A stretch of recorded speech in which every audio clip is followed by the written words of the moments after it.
Goodness. Yeah. I don't tan. So you can probably tell from looking at me, I don't tan. It doesn't work. I've tried. Not a thing. On my face, All of me just burn. It's not even worth it. Yes. there's an opening. Don't get it. Well, tell her not to do that. Gosh, don't open that up. All right, juniors, come get your coins. Be sure that everybody is ready to roll. Next round of classes, their odds will all have you go through. He's extra baby. No baby. He was very excited when we came home last night. He was like, family on resting. He's gonna flip when you hold him around. I mean, absolutely. You're gonna be so excited when you see a boy in it. Oh no, I dropped I accidentally, how many coins did I have? No idea, babe. I accidentally dropped some in. It looks like these two are sitting on top weirdly. Take those. There you go. All right. Where's a cup? There's cups. Oh, James, that's your group slab. You want to keep that with your stuff. Yeah. Nigga. And this is Drew's group. Shame on you. He has absolutely no shame. I forgot right now. I thought I was getting these wrong, so that's. You're so Andrew. All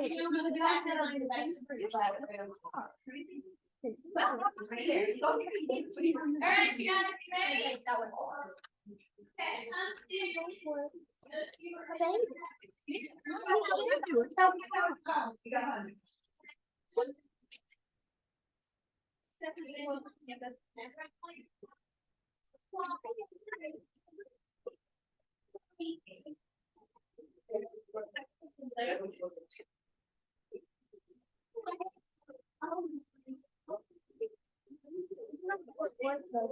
I know.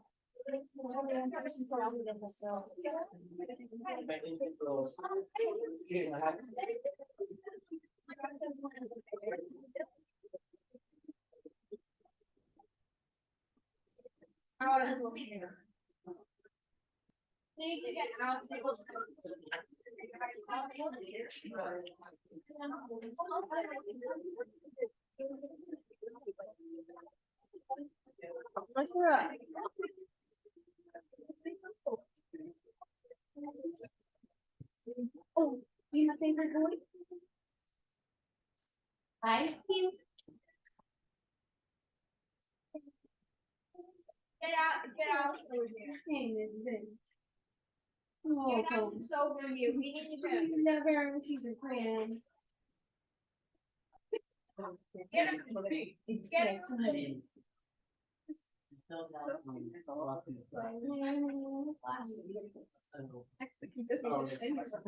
Yeah.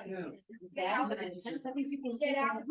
We need to Alex can't count for brownie points. But you can tell us what the brownie points. You gotta find him. Yes, sir. I think use them to the speed. It's not that. I'm not gonna worry about formatting. Distance hyphen time is appropriate. Should have been one less space, but I'm not gonna get overly picky about formatting because, like I said, this class is all copied over, so the formatting sometimes gets screwy. Did you, James? Where'd you go? I swear I saw him just 2 seconds ago. What? Oh boy. Hang on.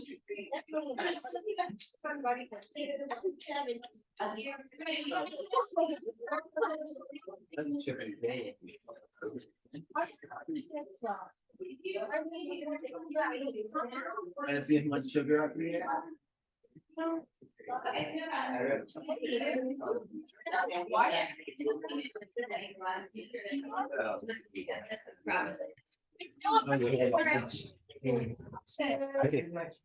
You.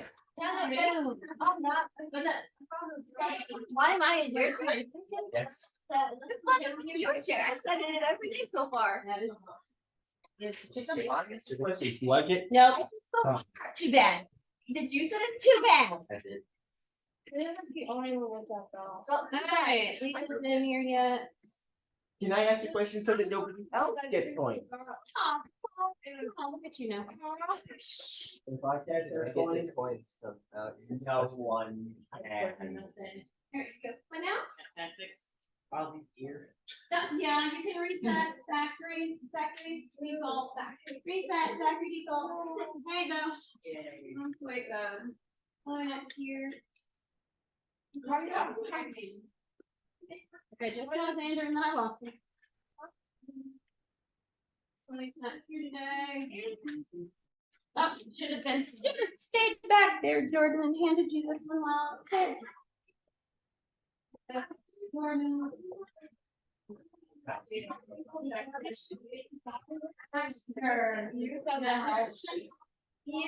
the right, the left. I can only tell one. Well, there's that one. Okay. Yeah. Hang on.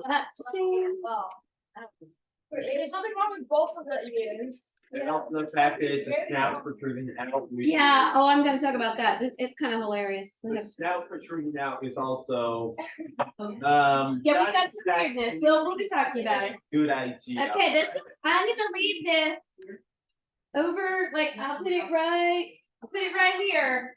Somebody didn't get credit for this homework. This is lesson 3. So if nobody claims it by today and you're still missing lesson 3, you're gonna get a 0. So if I were you, I'd look at it.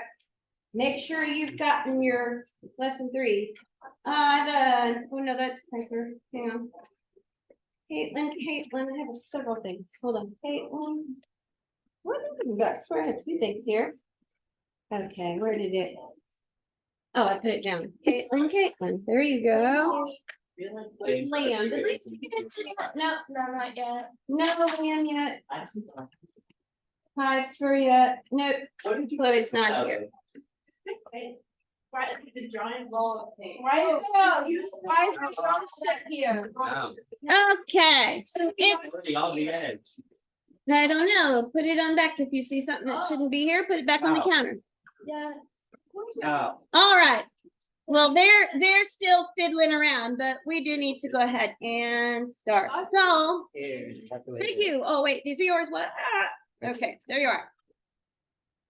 Okay, a couple quick things. So some of you got homework, got recos done ahead of time, like you just tossed them in for like a lesson ahead. And I can't count those because then like those people that say, for example, you submit your lesson 7 reco today, that I can't count that one with the lesson 7 recos because nobody else has turned theirs in yet. So just so you know, if you're turning in early recos, they're not going to count. So yeah, like I mentioned last week, all these next couple of lessons, Drew, shut pantry, please, on motion, forces, and whatnot. I'm trying to use generative AI for all of them if I can for images. So some of these images are a little funky, but I did my best to select the best ones. Okay. So like I got the weirdness with the ears here. And I will say that of all the image categories, it had the most trouble putting a rat in like a racer, like an automobile racer jumpsuit and helmet, like a NASCAR driver. This was real difficult. So I pitched probably 30 times the number of images that are actually in here. So don't pick on the rats too much. He's cute, whether his ears are in his helmet or not. He's cute. So yeah. Also, I was going to say one other thing, but now I don't know what it was. It'll come back to me. All right, so we're doing motion. So first, let's remind ourselves about velocity. So velocity is the speed at which something moves in a particular direction. So if something has a magnitude such as speed and a direction, what is it it's saying? Piper? It's a vector. Very good. Okay, so like displacement, right? So for example, the speed of a car traveling north on a highway. And then there's also an example of like a rocket traveling after launching. Okay, so there isn't a specific direction given for that in this example, but there are a bunch of ways they will define that direction. And it's not going to be like north, right? That doesn't make sense. It's not going north, it's leaving the planet. So there would be like probably some rather unfamiliar to most of us descriptions there for how they're describing the travel. So on to acceleration. Now, as I noted, this week's lab and lab 7 are going to be very similar. We are going to be talking about acceleration in both labs. Next week, in particular, I'm having trouble with words today. I'm having trouble Englishing. We will be kind of replicating an experiment that Galileo did. And I'll note something. So when you guys were running your car down the ramp, the distance of the ramp stayed the same for this lab. Next week, the distance of travel will be changing. And the way Galileo actually did that, when you see, I have some pictures of his ramps in next week's lab, he did a little steel ball rolling down a ramp. And in order to, like you guys are watching, when the car hit the bottom, he wanted to know when it passed certain points. So instead of just watching, he put little bells there. So it would go ding, ding, ding, ding as it went down. So he added one more sensory thing to the whole experiment. It's really kind of cool. All right, so what's acceleration? All right, Miss Bailey. Rate at which velocity changes. There you go. The rate at which velocity changes. So remember, velocity is kind of like your speed, right? Pretty much your speed. So it's the rate at which that is changing. Sometimes your speed is your stationary, right? Like your car started in this lab. Other times you're moving, but then you're going to start moving faster. So we describe it as changes in 3 possible things. Caitlin? Speed. Uh-huh. What are the others? Go ahead. Do you have the other 2? Direction. Yep. Or that's a girl. Speed, direction, or both. Okay. So because acceleration describes speed, direction, it's a what? It's a what? It's a what? It's a what? Okay, go for it. Look, it's a vector. All right, so it's a vector. All right, now, think for a minute. We said direction, right? All right. So a change in direction is technically an acceleration, right?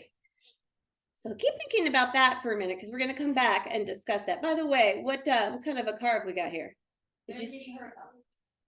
It was an Aventador thing. Yeah, yeah. But if you watch at the very that one's different. This one, I think it's a Huracan, because that's what I was searching. I mean, an Aventador, sorry, but it could be a Huracan. But I will tell you this: at the end, he suddenly had this little rat suddenly has a McLaren, and that's simply because it would not give me the right supercar at the right what's the word I want? Position, so that it was facing the right way. All right, so gravity and free fall. Let's talk about free fall a little bit, because this is a different concept.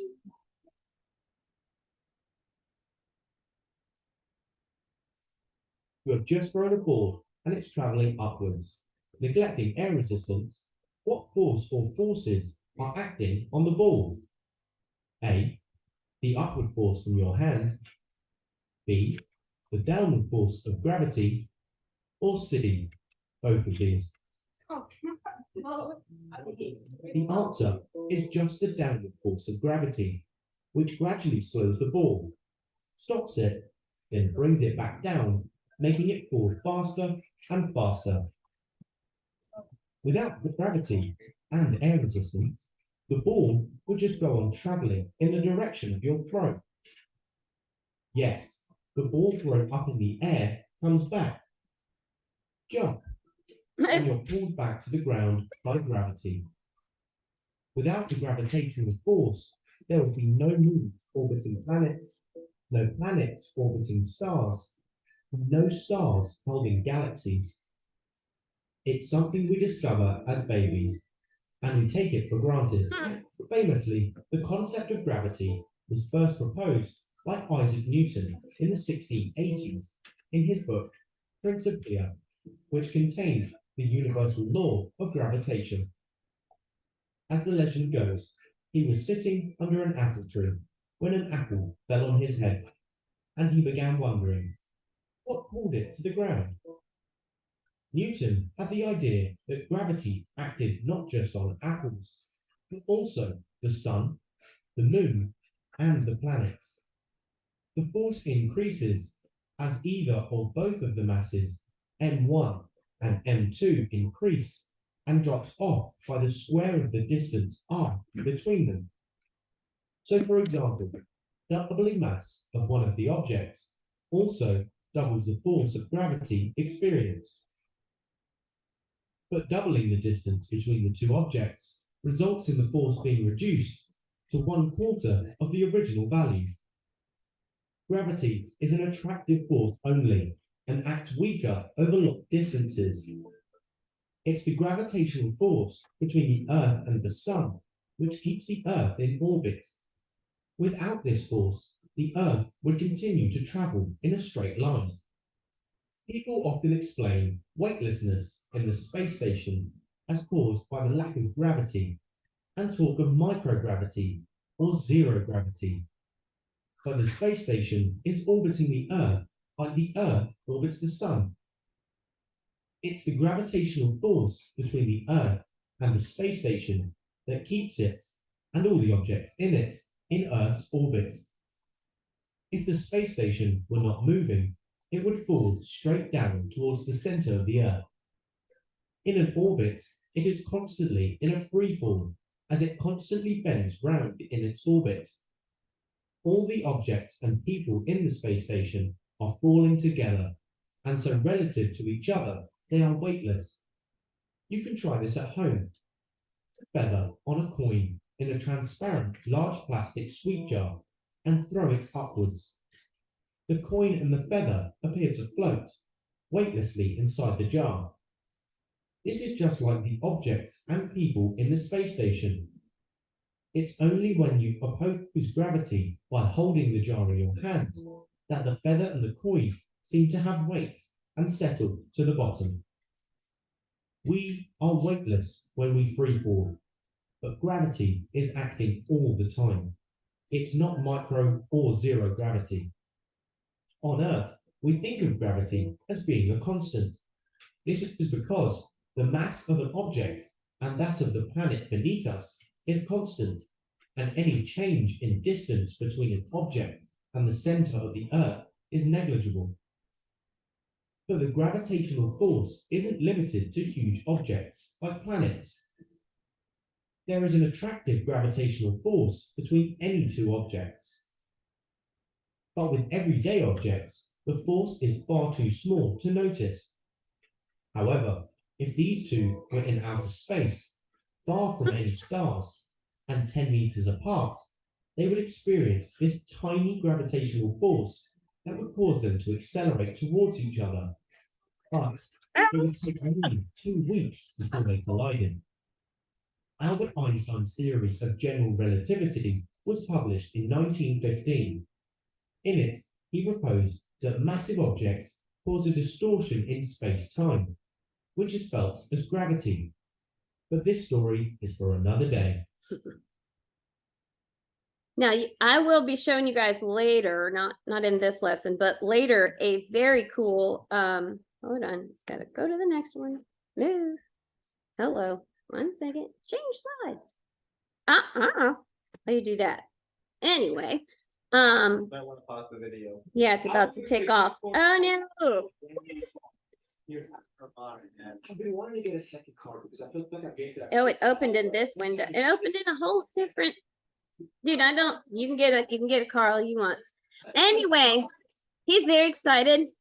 Anyway, you will be seeing a video later that will show, there's this college professor who does a really cool experiment with like a big hoop stand, almost like you would put a trampoline. Yeah, but it's like spandex and he puts marbles on it. The laser pointer type. Very cool. Yeah, this one it's like a stretchy spandex and he puts marbles on it, different marbles, and he just kind of throws them in, starts them spinning, and you can watch them attract to one another. And you can actually see the distortion. Is it the one that also has like the overhead view with like almost like neon, like a highlighter? No, but I'll look for that one. This is like he's just standing there with his class, and it's really, really neat.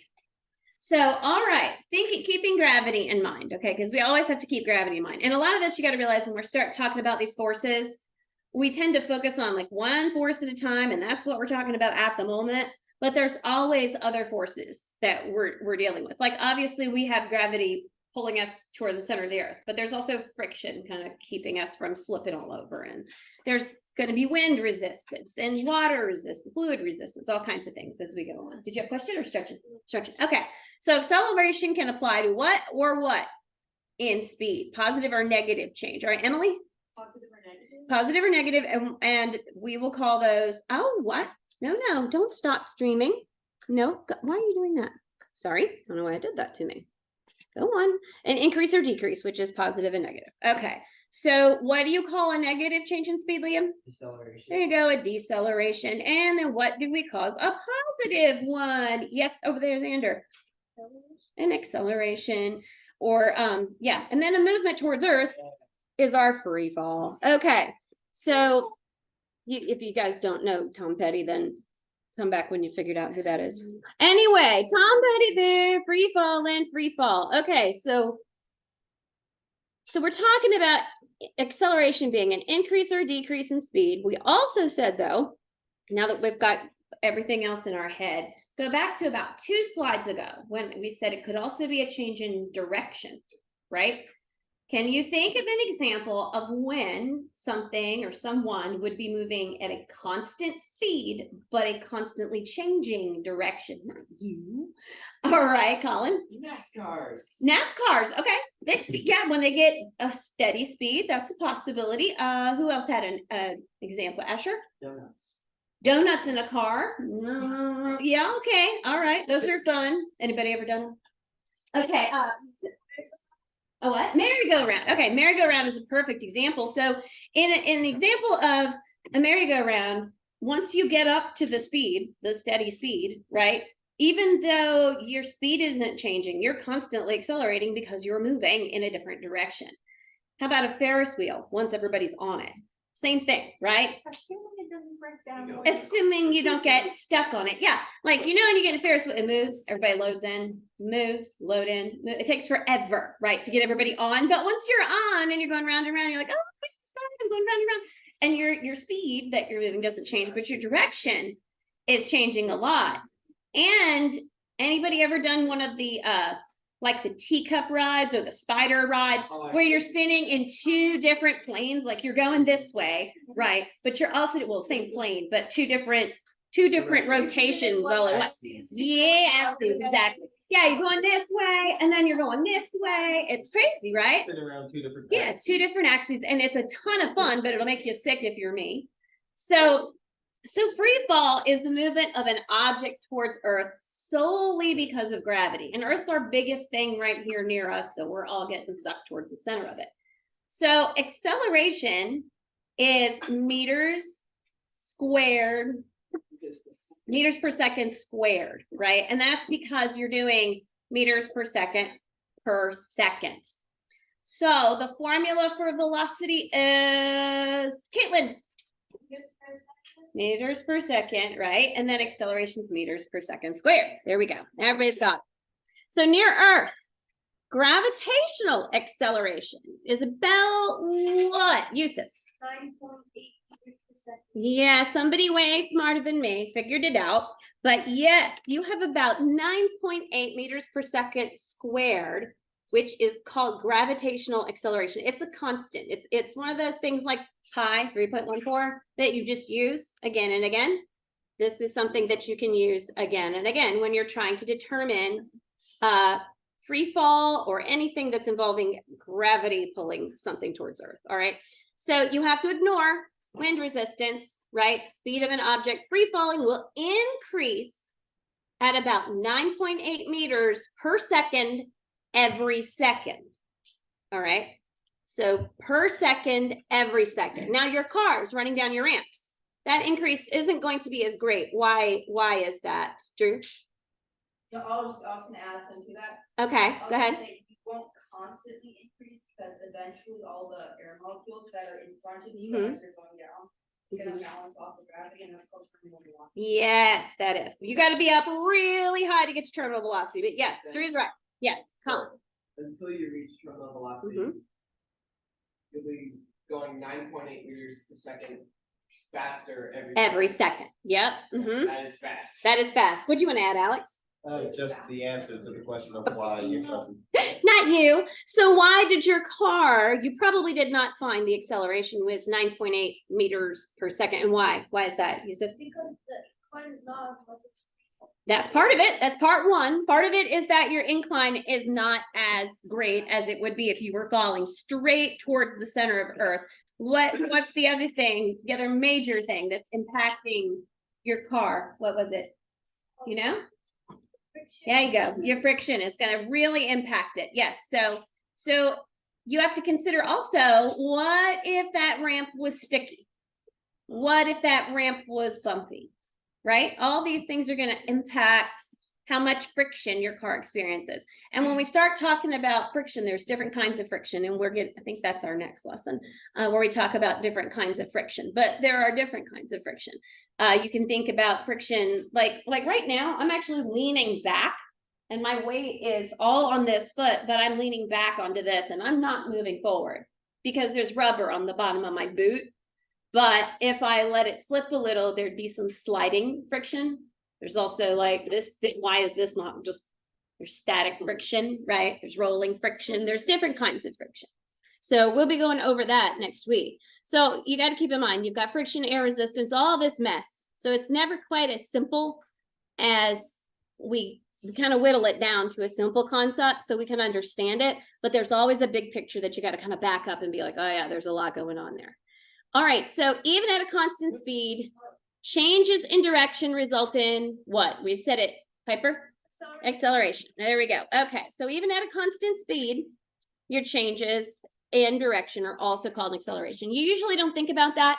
Like you're riding your bike and you turn a corner, you don't think about, I'm going faster, but it is accelerating, technically speaking.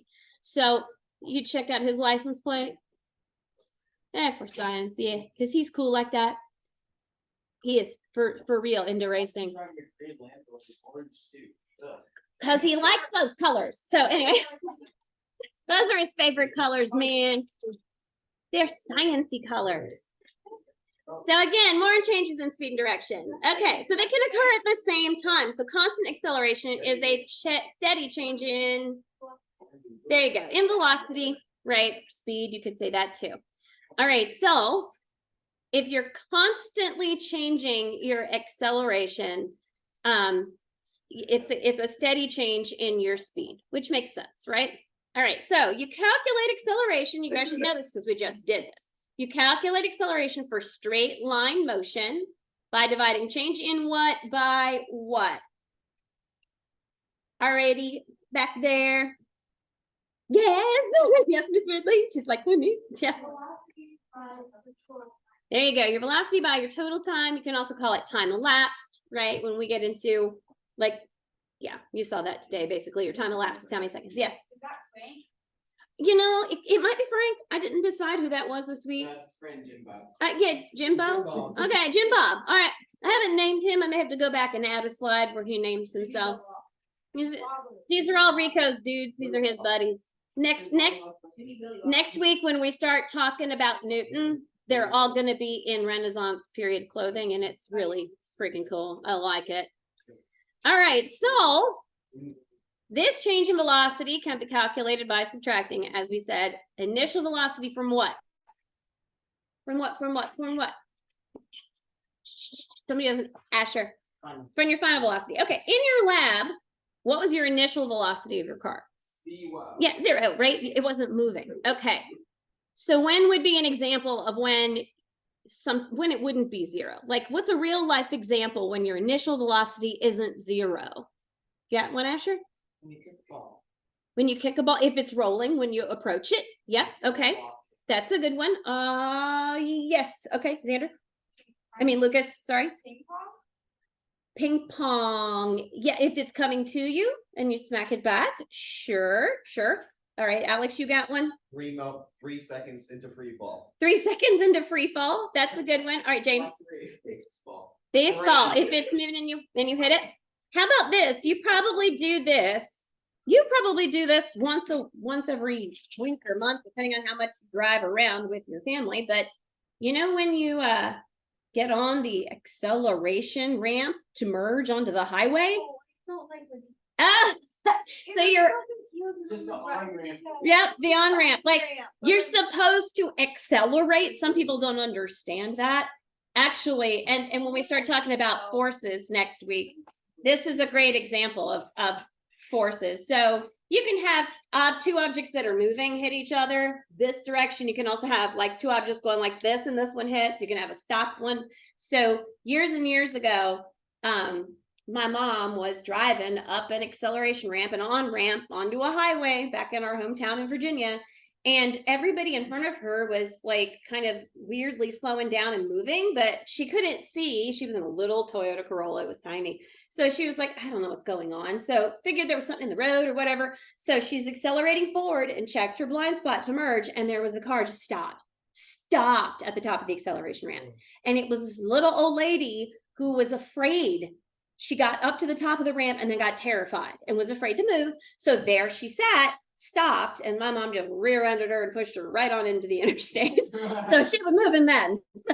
So in that case, she went from 0 as her initial velocity, but my mom's initial velocity was increasing, right? So anytime you're merging, you probably start at 35 or whatever when you actually hit that ramp, and you're supposed to get up to 65 or whatever by the time you get to the end of the ramp, so that you aren't one of those people who pulls out and causes everybody behind you to have to hit their brakes because you don't know how to drive.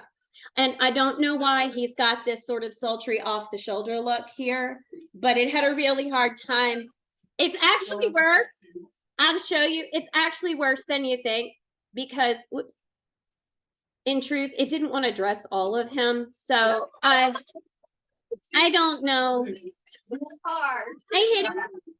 There were a lot of those where it's like, okay, I don't know what, or it would give him sleeves and pant legs, but it wouldn't cover his belly and his back. It was like a shrug. He was wearing like a shrug. This isn't VF, that's VF. Very tricky. So on a graph, because we graph acceleration, the slope. So what's the slope on the speed time graph? What's it show? Yeah, it shows acceleration. It shows your acceleration as you're moving. All right, so this kind of, you can see it. Do you remember last week when we looked at those graphs and we were trying to guess what Rico was doing based on what the graph looked like? I mean, Frank, sorry, not Rico, Frank. We were like, what's Frank doing based on this, the way this graph looks? You can see the acceleration in the slope. So he's going to have an example down here.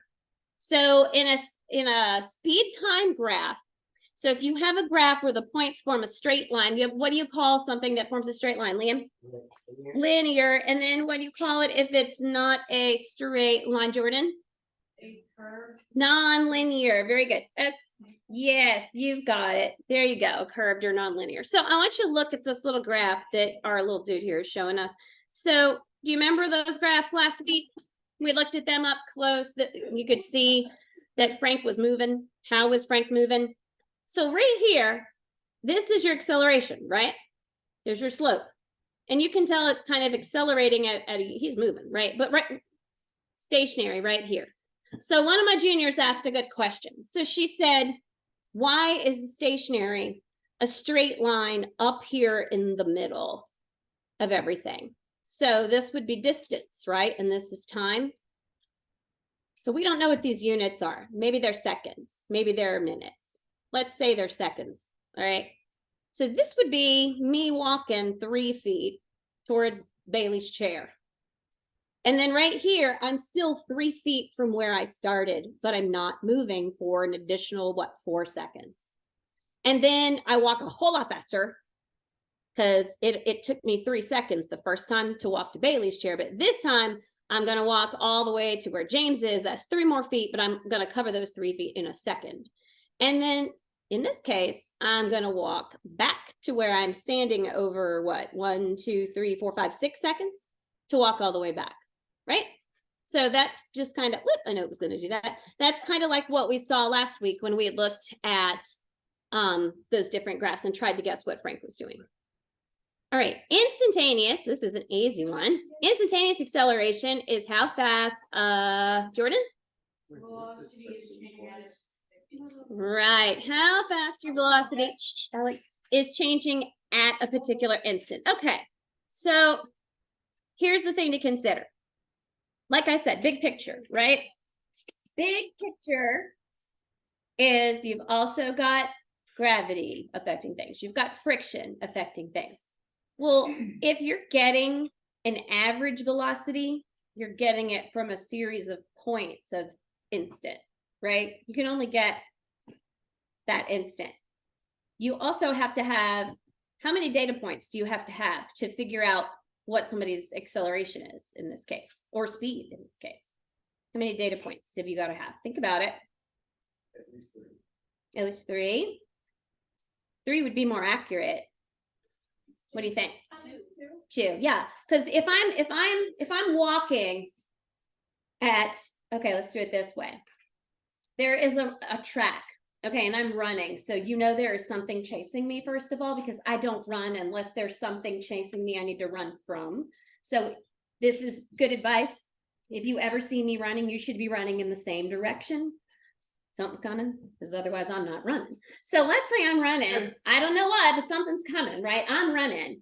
And I run from 100 meters to 200 meters, and that takes me 5 seconds. All right, well, I know. So I was booking. So I know that I'm running this super fast thing. I'm moving, man. I'm moving. I'm telling you, I don't run unless I'm being chased. So it's bad. Like whatever it is, it's bad. So I'm hauling, right? I'm hauling my cookies, and I dash this bit, right? And then the next bit, I go 50 meters in 2 seconds. Okay, I'm moving. So now you can figure out what you have, you know, what my speed was here, and you know what my speed was for this leg. So you can figure out how quickly I'm accelerating through the whole thing, right? Excellent. All right, so now's where it gets mathy. We're gonna do mathy. I got paper here. You're gonna want paper. So take some here. I come back to that table back there. Now, I am the first person to tell you I am never gonna call on you for a math answer. These aren't too long. Really bad carpal tunnel all of a sudden. What's that? Yeah. Floating away. All right, so do I have everybody's eyes and ears? Okay, so first things first. I got me a real honest to goodness documented dyscalculia. So it's like dyslexia, but it's not letters and reading and writing a language. It's math. Like I straight up have a big math learning disability. So this stuff makes me nervous. So you are not alone if it makes you nervous. Alex, Piper, you good? All right, so yeah, so it makes me nervous. So I'll be the first to tell you. So I will never call on anybody for an answer to a question. I'll let you offer it, and then I'll show you how we got it, right? So the first thing we have to remember when we're doing these kind of problems, or any kind of problems, is order of operations. All right, so you guys have heard this before, right? This is your please excuse my dear Aunt Sally. Most people don't add the last remarks. My advice to you is you memorize the last remarks. My 9th grade math teacher added the last remark. She was the only teacher I ever had that said it, and thank goodness she did, because it makes sense. And the reason it makes sense is because you guys know this, right? Parentheses, exponents or roots, multiplication and or division, addition and or subtraction. The problem is, and this is where, unfortunately, a large portion of adults screw it up. There are problems all the time. If you've got social media, you might see it, but there's like a math problem, and it's like, nobody can solve this problem. And 400 people answer, and then people comment and argue about why they're right and why somebody else is wrong. And it's always, they're meant to be an order of operations problem.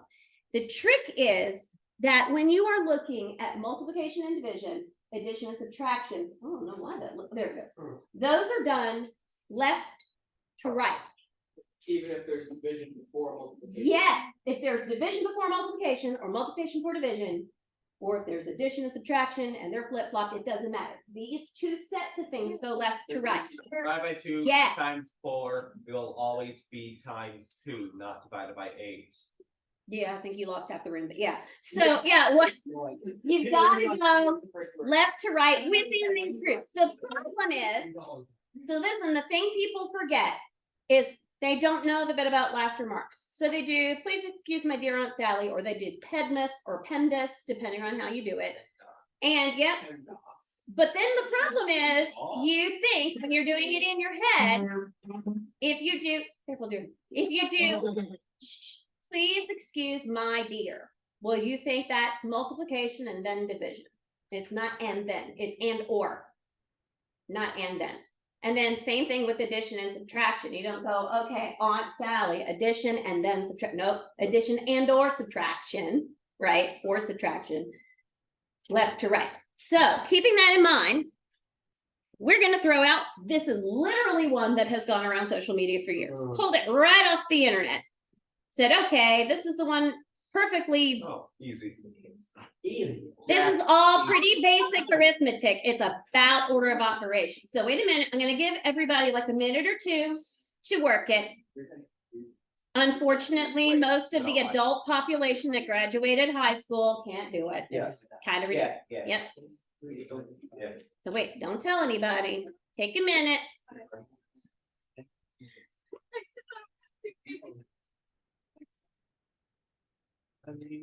So as much as math makes me nervous, I actually like these problems because they're not about the math as much as they are about the process, and I like process. Done. All right, so Hands down. who has an answer? Tell me. Okay, Colin, what do you have? 29. You have 29. Anybody have anything different? The 29 that they want to admit to. Okay, you don't have to admit to it. All right, so it's 29. So how do we get it? Here's how we do it. All right, let's do it piece by piece. I said click. All right, there's your problem, right? So please excuse my dear Aunt Sally. Okay, please, parentheses. The first thing we're going to do are the items in parentheses. So 8 minus 5 is 3.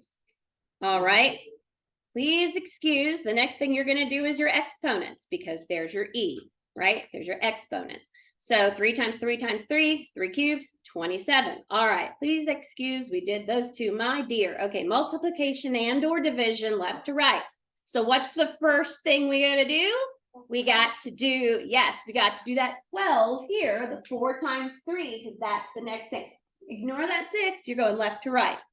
The next thing you're going to do is that 12 divided by 6, right, because you're still within multiplication and division.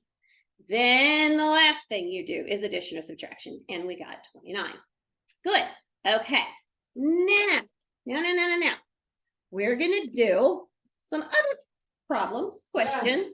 But you're not gonna get all your answers. We're gonna give everybody a chance to work. Now, some people will process their arithmetic more slowly and they'll get the right answers. Some people will process it quickly and get the wrong answers. Some people will just stare at their paper and go, oh God, I want to die. And that's, true. This is true. We're being honest. Okay.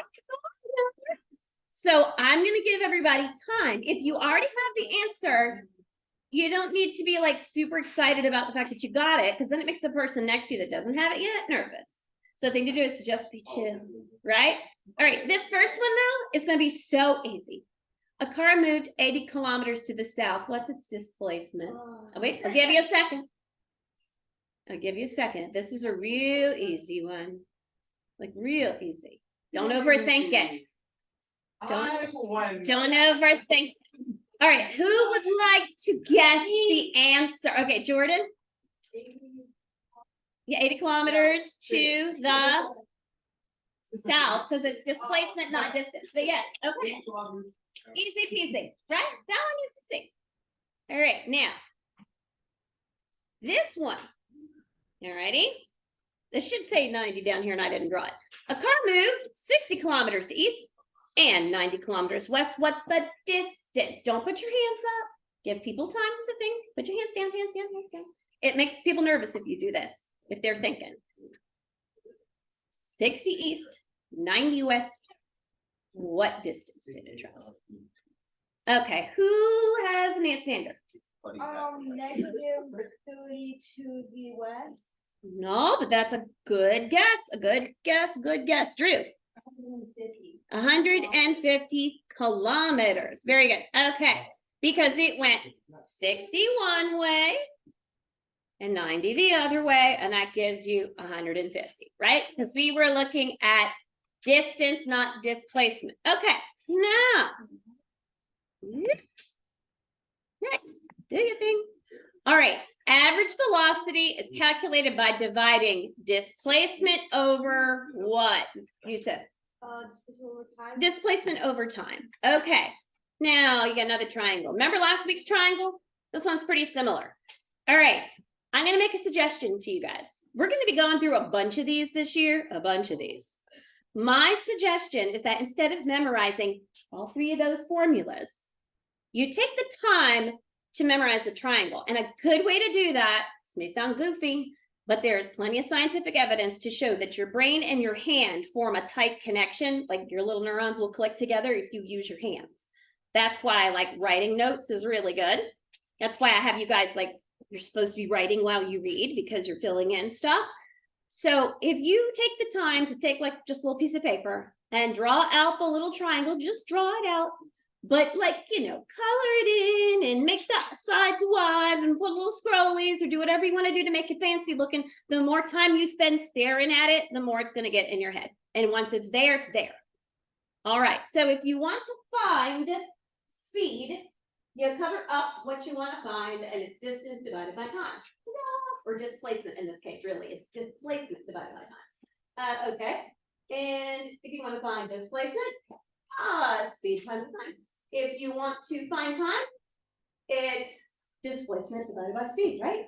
Just memorize the triangle. Don't try and memorize all the formulas. Memorize the triangle. Okay, keep in mind displacement. This D is displacement, right? Okay, considering this D is displacement, what's the average velocity of a car, keep it in mind, that moved 60 kilometers in 3 hours? Wait. Y'all work on that. Now we're not giving a direction. Do we, what units do you want that in? Good question. Of course, yeah. It has kilometers and it has hours. So in this case, these are the units you have. So we'll answer in those units. Okay. Okay, but there will be one coming up where a unit conversion is going to matter. Put your hands down. I don't want anybody raising their hands while people are working. Okay, 60 kilometers in 3 hours. We don't have a distance given. I mean, a direction given. So in this case, displacement is essentially distance, right? There's no direction involved. Okay, who would like to give it a shot? Okay, Lucas. 20 kilometers per Hour. hour, because we have to include that, right? So when you look at when you look at this here, okay, you remember the numbers you can put into one another, you can divide them, you can whatever, but units are units, you can't change them. You good over there, Liam? You good? You guys at the counter? You can't put units into units unless they're like if you can do liters and deciliters and meters and centimeters, all those you can put into one another, if that makes sense. But you can't do it if they're different. So you have to have the kilometers per hour. That doesn't change. All right. Now, all right. Here's another one. What's the average velocity of a car that moved 40 kilometers east and 80 kilometers west in 2 hours? Keep in mind what each of those letters stands for, and I'll give you a minute or two. Remember that the D is displacement.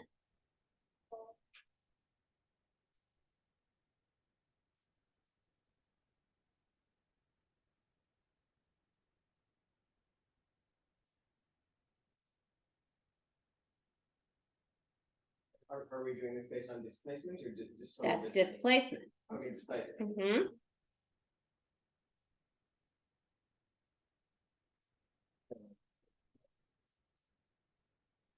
Like, what the heck? This one's a little different, okay?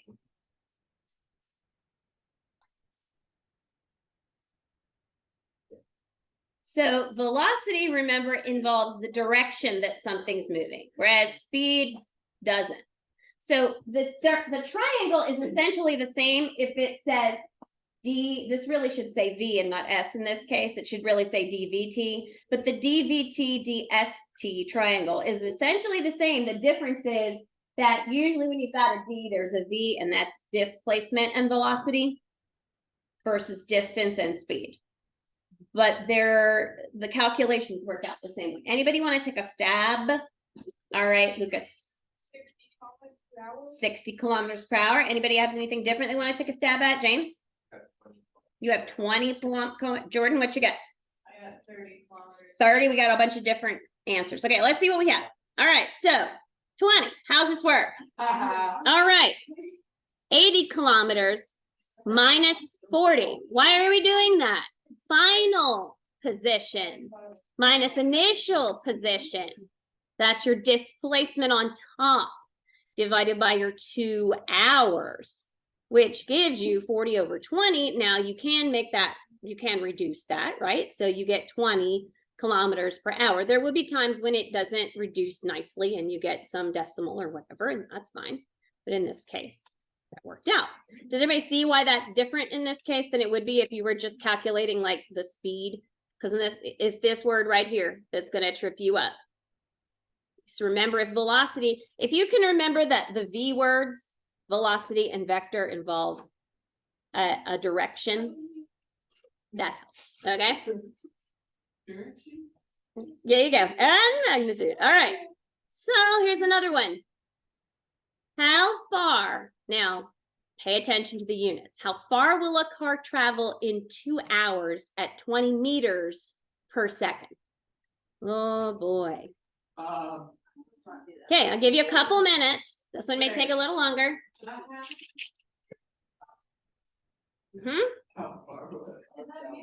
Meters per second. Yeah, no, yeah, that's not a square. That's a weird font question mark, and I probably shouldn't have used that font, but yeah. Square, it's not square.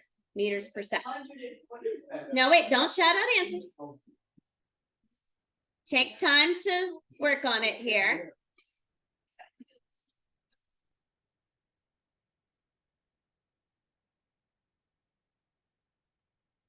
Oh, wait, what distance, what do you want for these distance? What unit do you want? Do you want kilometers an hour squared? I'll tell you this, depending on what unit you put it in, obviously there's going to be there's multiple correct answers for your distance, for your length unit. But you can keep it in the number you're going to get for the calculation, or you can put it into a more reasonable unit. Excuse you, what are you growling at? Hey, get off. Ozzy, leave it. I don't know what you're growling at, but stop. You're a good boy. Is someone coming to get out your boy?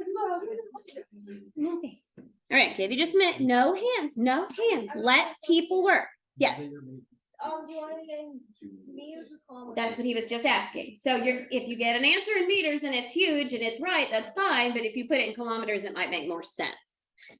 Okay, hold on. No hands. No hands. No hands. It makes people nervous. Go ahead.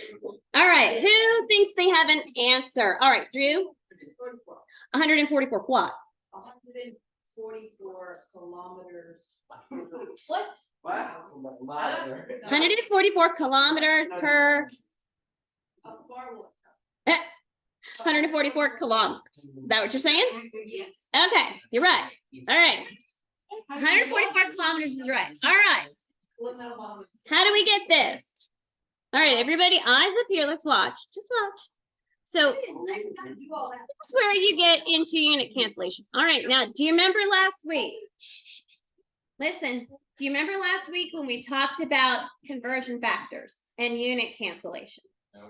No. Okay, so sometimes you're going to do it in your head, but it's a good practice to try and write them out. In this case, your conversion factor, what do you want? You want seconds, right? Because it's asking you about seconds.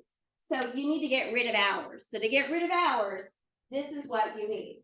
There's 3,600 seconds in an hour. Why is that? Because there's 60 seconds in a minute, 60 minutes in an hour, 60 times 60 is 600. And this way you can get rid of your hours, right? Boom, boom, they're gone. When we get to chemistry, this is super important, doing these unit conversion factors. All right, so that was step one. And some of you probably just kind of did that in your head without writing this out, but this is real helpful. There will come a point where you're going to want it. So boom, Now we got rid of our seconds because we had seconds on top, seconds on bottom. They're going to cancel out. And we get 144,000 meters, which we then can put into kilometers if we want a reasonable thing. Yes. You have up on the first line, the question, how far will it travel? You have that in terms of acceleration, but when you actually start doing multiplication, that's in terms of velocity. Is it supposed to be acceleration or velocity? There's no direction here. So since No. there's no direction given, Acceleration or speed? speed in this case, Okay. because you're not Because- dealing with a direction. Up there, well, just, or even just delta S, are we Mhm. is it given in terms of change in speed? Because it's given in Mhm. over S squared. No, that's not squared.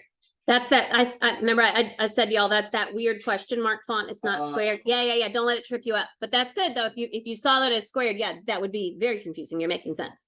Okay, so yeah, ignore the weird question mark. I didn't even know it looked like a 2 till somebody mentioned it this morning. I was like, that does look like a 2. Probably should have used a different font. Alrighty, let's try something else. If you were walking at a constant velocity of 8 kilometers per hour, and a car passed you at the speed of 30 kilometers per hour from behind, what is the car's, there should be an apostrophe there, but I don't think that is with this font. What is the car's velocity from your viewpoint? You know, when you're sitting in a car, the cars are also passing you, you're moving, they're moving. So from your viewpoint, What's its relative? yes, Relative. it's relative. Yep, it's relative velocity based on your velocity. Yeah. It's way easier than you think. Wait, don't overthink it. All right, Colin, do you have a guess? All right, so we're not overthinking it. It's going 22 kilometers per hour faster than you. All right, so listen. So this is where you get like relative and absolute. So let's say you're flying, you have your license and you're doing what everybody else does and going 15 over on 400, so you don't get run over by the guy behind you who's going 15 over on 400, because this is what we do in this state. We ignore signs with speed limits on them. We just drive right back. So you're flying down 400 and there is a deputy on the side of the road with his radar and he goes ping and he hits you. He gets your instantaneous speed, velocity, you're going that direction. He gets an instantaneous reading for you. That's absolute. You're going to get dinged, right? The other way they can come up with your speed, how you're speeding. Do you know how they do it? If they're not using a little radar? Do you know, Drew, do you know? They'll take. So they'll take where you are in a certain instant, Mm-hmm. and then the timer will start at another distance. They do that sometimes. Yep. Which one are you talking about? Well, that's another way. That is another way to do it. And that's good. That finds an average. But there's one other way they do it. Jordan, do you know? Compare their speed to yours. Yeah. And they do that by pulling out behind you and accelerating until they reach your speed. So they can go, well, 55 is the speed limit. And now I'm doing 75 to keep up with this person. So that's 10 miles over what it should be. That's relative. That's called pacing. Wait, you said 55. Oh. 75, sorry, 20. That's called pacing. And they will do that. And with pacing, the only thing that comes into play now, with absolute, you can have radar guns calibrated. People do that sometimes now. All machines need calibrating.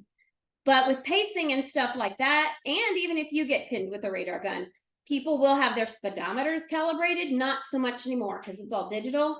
But in the past, you could go and they'd calibrate your speedometer because you could say, hey, man, my speedometer said 55. I know you're saying 62, but it said 55.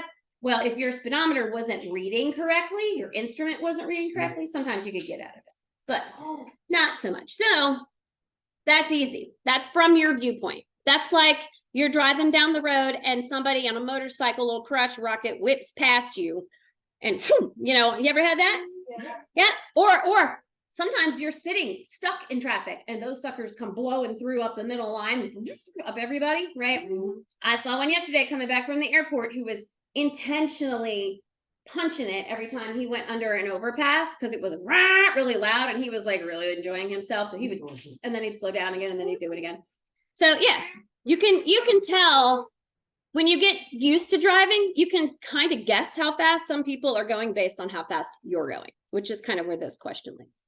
Okay, so acceleration is a measure of the change in what, Liam? Double checking notes. He's looking. Yeah, close. Okay, Xander.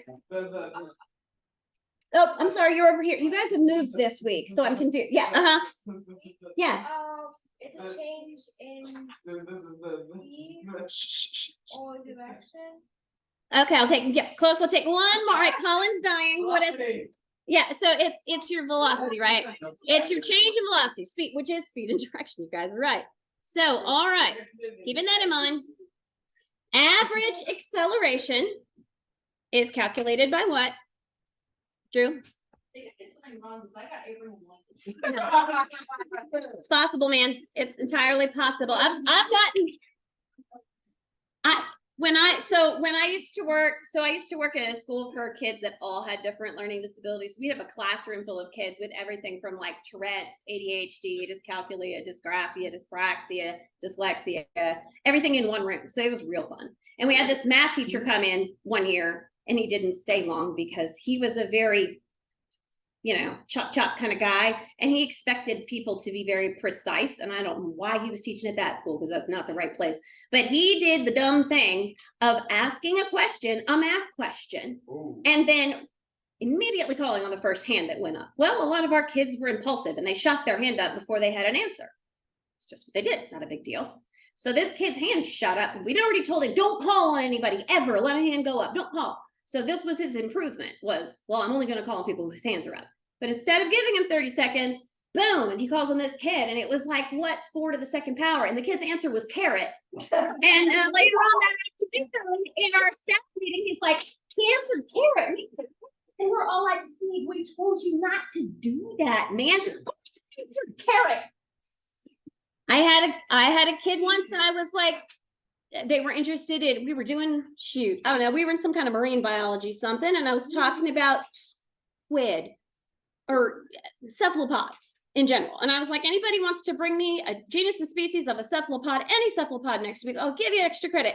And this girl goes, oh, crab. And I'm like, no, but you can try again. So crabs and cephalopods are not the same thing. But anyway, so yes, all right.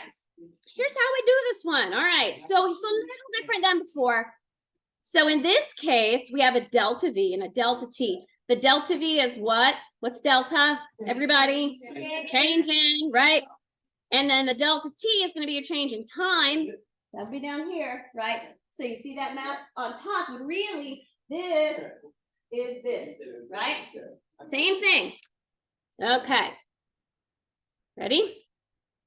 If a car accelerates from 3 meters per second, to 12 meters per second in 3 seconds, what is the car's average acceleration? So hands down, give everybody a chance to answer. We don't want to, make people anxious while they're trying to do mathy math.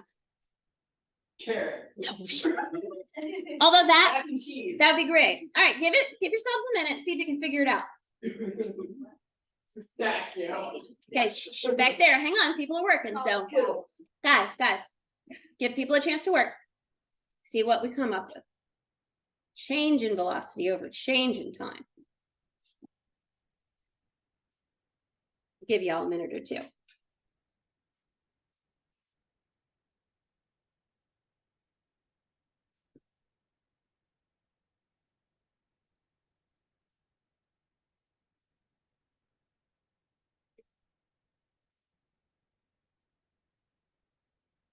Wait a second.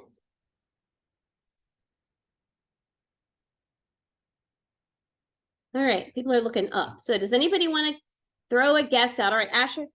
4 meters a second. All right, let's see. Per second. I was gonna say that. Squared. Okay, you're close. All right, so here's how we get it. Our final was what? 12. Our initial was 3. 12 minus 3 is your 9, right? Okay. And what is so that's our change in velocity right there. Our change in time is 3 seconds. So that's just 9 into 3. But look, you have meters per second per second. So you get meters per second squared. That's how the square comes in.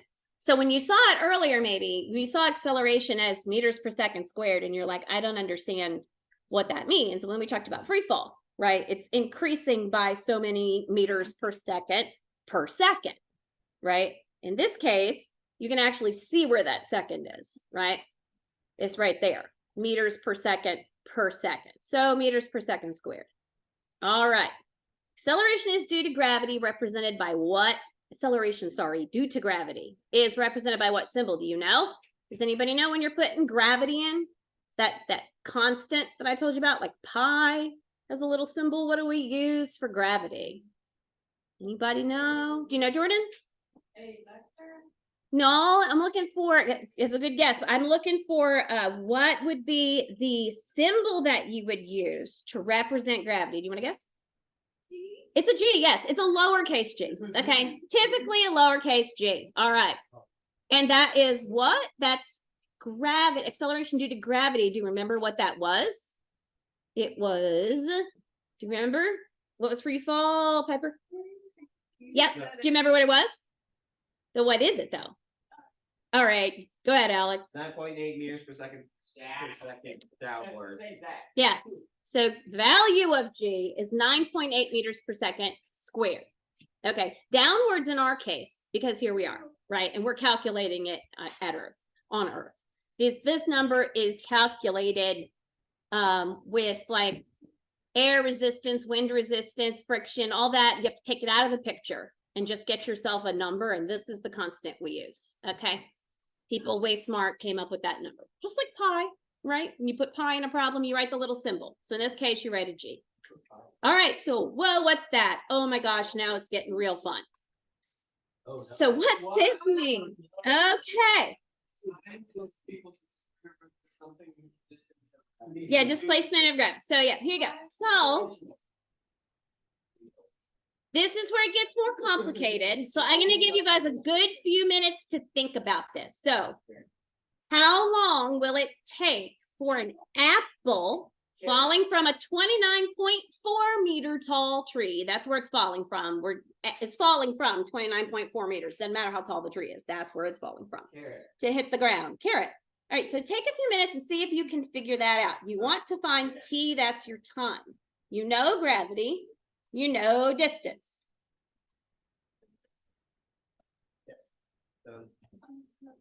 Well, wait, give people a chance to work. Shh, don't say anything. Let people work. You can use whatever you want. What you need? Pencil? Oh, a calculator. Here. I'm dying. Whoa, careful. You all right? Sorry. Yeah. Did it scratch you? Yeah. Okay, it'll get you. This corner will get you sometimes. See, I got somebody a while ago.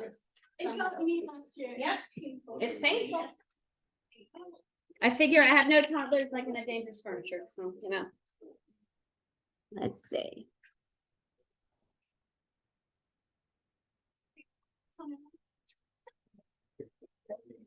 I don't know. I'm trying. I don't know.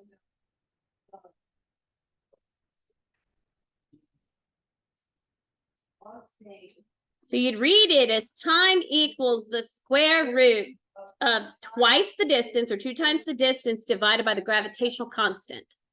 Okay. I wrote it down correctly. Step 1. Writing it down correctly is step 1. All right. Mathy math. Yeah, there's some. Yeah, you need one here. Yeah. Yeah.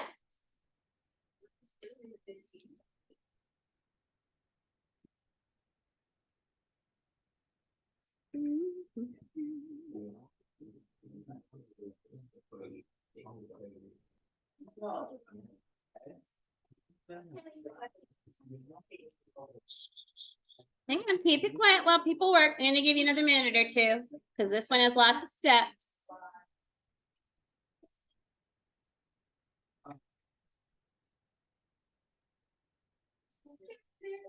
okay, shh, shh, shh.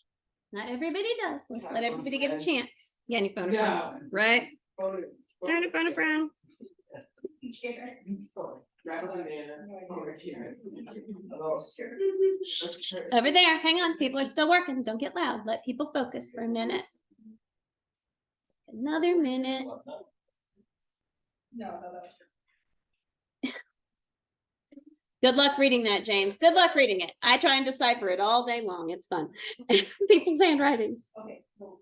You don't have to decipher mine anymore. No, blessing, no, just kidding. Yours is still not the worst. Wait, really? Oh, no, I had one worse. He's long gone, but it was, oh. Yeah, y'all were close. Y'all are maybe a tie. Okay, so something I want y'all to do. Are you listening, Drew? Okay, hang on. Before you give the answer, something I want y'all to do. Be really careful when you're writing out your problems that you're super neat and you write all your steps. How many of you have parents that have come and looked at your math work and gone, be neater, write out all your steps, show your work? Yeah, I know you do because your father harps on it. Yeah, and it's important because when you start getting into multi-step stuff like this, it's like, woof. All right, who wants to give Meg guess? All right, Yusuf. Square root of 6. Okay, we're getting somewhere. All right, go for it. Sandra. 24 something like that. Okay, all right, I'll take one more. Jordan, what you get? 2.4 seconds. 2.4 seconds. All right, so yes, you're about there. 2.4, 2.45, depending on how you run. Yep. Seconds. All right, how do we get this? This is crazy. All right, there's your step number 1. Oh, that's step number 1. So when you write out your problems, look, I'm not going to be like a math teacher that's going to come around and stand over your math and make sure you do it right. But I'm telling you, write it out like this. Step by step, line it up. If you need to write on graph paper to keep it neat, do that. It will help. It really will, especially if you have bad handwriting. Nobody here has bad handwriting, do they? Only like half of you. Okay. Someone had that. So we had 2D, right? 2D, 2, there's our distance, right? Over G, that's our gravitational constant. So the next thing we did is we can get rid of our meters, because we had 2 here, right? We don't need, we can get rid of this. So coming along here, and we're breaking it down to 6. Okay, all right. Got rid of the meters, seconds is what we had. We're taking this should actually say squared right there, because there should be a squared by that S. So it should be seconds squared, take the square root of it, and you end up with 2.45. Isn't that fun? But now you know, if an apple's falling, you have 2.45 seconds to get out of the way if you're laying on the ground. If you're not laying on the ground, it's going to hit you a lot sooner, right? That is if you underneath a tree. That's exactly that. 29.4 meters were the branches. Yep. And So- assuming you weren't walking, otherwise you'd be out of the way by. Yeah. So you got to think this, when would this kind of calculation be useful? Like what real life application does something like this have? Think about it. Everybody think for a minute. It does have real applications. How long will it take for something to get from here to there? Can you think of one, Jordan? Like Maps thing, Say it again. sort of like a Google Maps thing, trying to figure out when you're gonna arrive somewhere. Kind of like that. Yeah. But we're adding in some free fall too. So Liam, what do you think? Baseball, if you're trying to catch a pop fly. Ah, yes. Your brain is actually doing this real fast, and it's making some perceptive judgments, based on your brain. Here's the crazy thing. Well, here's the crazy thing. When you see like if you can catch a ball or something that's falling, say you've got a ball and it's quite an arc, so it's coming and it's almost coming straight down. You sort of, after a little bit of practice or just exposure, you almost instinctively know when it's going to get to you, because your brain has developed a sense of that 9.8 meters per second squared, which is kind of nuts, because you know what it looks like. You got another example, Alex? Bomber planes. Bomber planes. All right. Why? That's a good one. Tell me why. Because bomber planes are going several hundred to, few hundred miles per hour easily. Mhm. So if you drop it directly over the target, you're not gonna hit the target. You have to drop distance back, and that distance is determined by how fast you're going and how high you're up. So Right. you have to quickly calculate how Mhm. long it'll take for it to fall and hit the ground. Then from there, you have to plug that into. How fast you're going. Yes. So, To figure out how- so in Alex's example, which is a really good example, it's actually adding another layer to this. It's adding the We're forward adding a motion. Second dimension. Yeah, there's another dimension there. But think about simple stuff like, amusement park rides. This kind of thing is important, right? But your brain sort of instinctively calculates stuff that you don't even realize. Shh, careful, y'all, that you don't even realize it's calculating. On purpose. I'm sure. 'Cause he's laughing at me. Yep. And it's interesting because it's not really an instinct, because if you throw a ball at a toddler, or if something's falling, like they're not, right? They're not. That's not something that they can do. It's funny when they get. Yeah. Sometimes. So, but you know what I mean? You have to learn it, but it's a kind of learning that you're not really aware you're learning. So it involves several things. It involves visual spatial, a lot of visual space. I see it. Where is it in relation to me? Where is it in relation to everything around it? So remember, like we talked about frame of reference last week? You know, remember we did like who's moving, Frank or Henrietta? Like it matters. So you have to have a frame of reference that can tell you how fast the ball is moving towards you. It can also tell you how far away it is, right? Because if the ball's real big and your frame of reference is the tree next to you, you're like, well, the ball's right here. But if the ball's very small, it's likely further away. And these are all calculations. Your brain is doing mathy math, whether you want it to or not.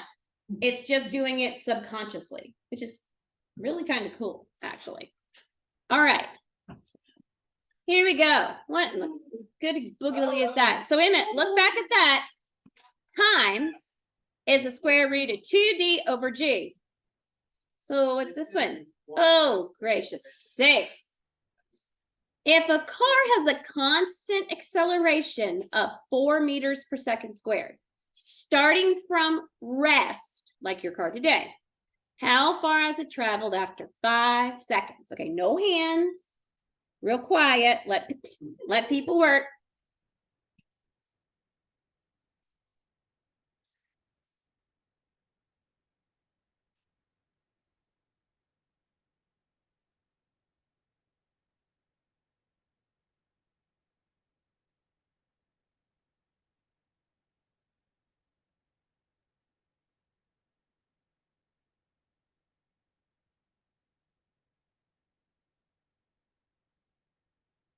Order of operations, right?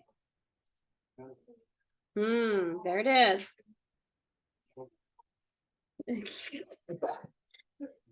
Oh, she's like, oh, look at that. We can plug stuff in.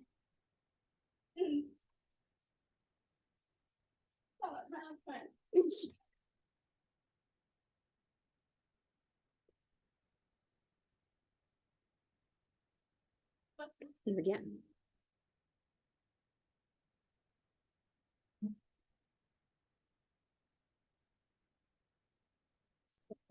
Sorry.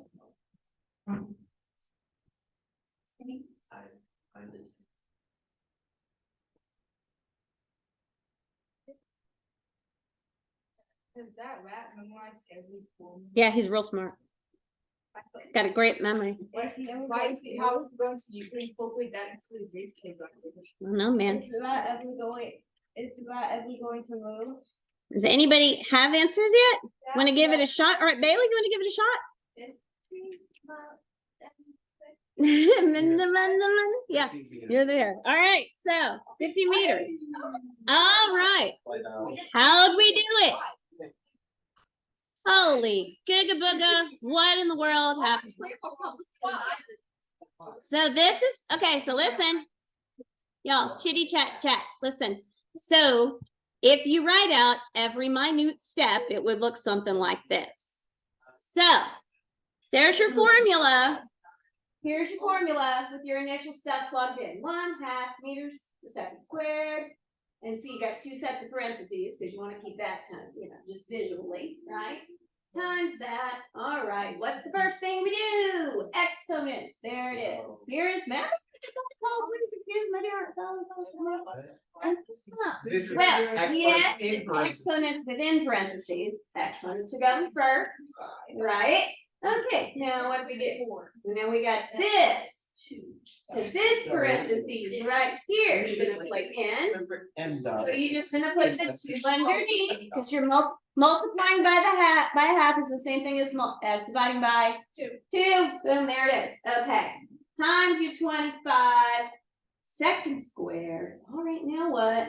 Now we have the second squared thing, all right? And we get rid of them, cause that's on the bottom and that's on the top, see, 25 meters per second squared times 25 seconds squared, one on top, one on the bottom, gone, and you get 50. Does that make the slightest bit of sense? Clear as mud? Yeah.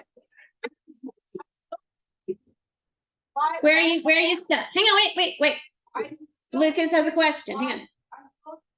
Why the exponents for the parentheses? It's in the parentheses. Because it's weird. So you have to look at all the parentheses, right? You got a parentheses here. And then these we put in just so that you can see what's what, right? So because it's within the parentheses, you do it first. So then it's an exponent. So it's the first thing within the parentheses that gets done. Does that make sense? All these order of operations, lots and lots and lots of them. All right. So one more. Oh, good gracious. What am I giving you? I bet you do. Yeah. I lost my mind. We're all good. So V sub F is final velocity. V sub I is initial velocity. So A is acceleration. You know D, you know A. Here's a final velocity and initial velocity. Oh, but we're going to square this here. All right. Here we go. What is the final velocity? That's what we're looking for, of a car that accelerated 10 meters per second squared from rest and traveled 180 meters. Mathy. I'll give you a few minutes. Everybody try and be quiet. No hands. Started from rest. So there you go. Yep.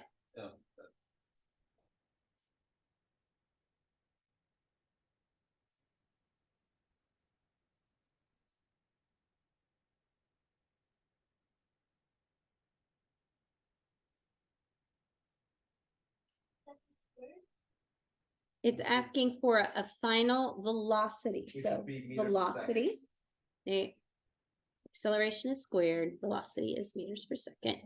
And change in acceleration is in seconds cubed. Isn't it fun?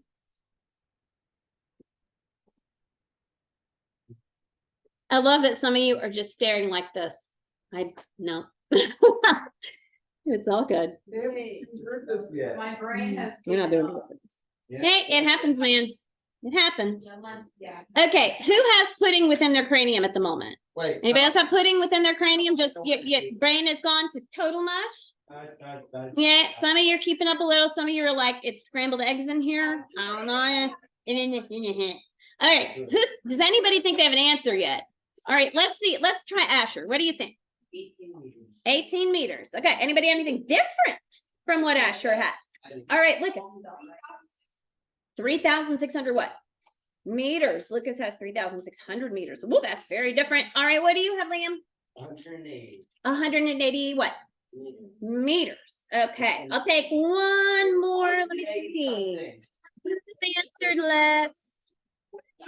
250. Look at James. 19.5. Hi, James. I know you both wear hats and you're about the same height, but yeah. All right. Okay. 60 and Bailey had it. What are you calling again? Oh, math. Wow. Okay. So yeah, you were almost there. Oh, Yeah. You were there. So you're good. very, very. You did very well. It was times. All right, so let's look. Okay, wait. Guys, hang on. Yeah. All right, let's look. So, hold on. Listen. So, you have V1, which is 0, right? Starting from rest.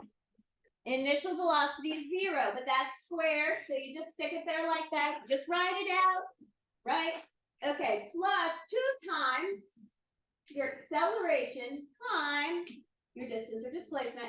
So you know that your acceleration was 10 meters per second squared, and you know that it traveled 180 meters. Got it. Okay, so let's do our parentheses exponents business. All right, well, here you go. We got, here's our exponents. Here we go, moving along. This is nothing, right? This becomes nothing. 0 squared is what? 0. Yeah, gone, no worries. All right, now we gotta do this one here. So you have a 2 times this. 10 meters per second squared times 180 meters. So look at what you get there. You get 2 times 1,800 meters squared per second squared. But it's all within Square root. a square root. So when you get here, you have 3,600 meters per second squared, meters squared per second squared. Take the square root, those squares go away. Boom, boom, they're gone. And it's 60, it should say Yeah. meters Should per second. I didn't write it there, but yeah, it should say meters per second, like it does right here. Yes. Please excuse my dear Aunt Sally, Mhm. when does the square root actually come in? It would be. It's the E. So it's a root, exponents and roots. Mhm. Exponents and square roots or roots in general are 2 sides of the same. Yeah, coin. they're the same. They, Mhm. Uh. Just like multiplication and division. Is take Mhm. it to the second power. The and square root's dividing it by square itself. root's takes it So to a power. squaring something or an exponent is multiplying that number by itself however many times. So if it's your exponent's 2, you multiply your number times itself. And then if it's 3, it's number times itself, right? And then if you have a square root, you're taking that number and dividing it by itself. They're looking for whatever number squares itself. Squares become your itself first to that number, right? It's the exact opposite of how you get a square root. Mhm. Now, I will not do this to you as a test question, but this kind of thing will be very tempting for extra credit questions on maybe, exams that you write on. But I need to see work. I need to know how you got it. Because if you just write the answer, I don't know how you got it, right? So you have to at least be able to show me how you got it. So y'all are smarter than you think. And suddenly he has a McLaren. I don't know. What happened to the Lambo? He drove the Lambo into the ground. And now he has a McLaren. So, hold on. Don't start leaving. Next week, fall break.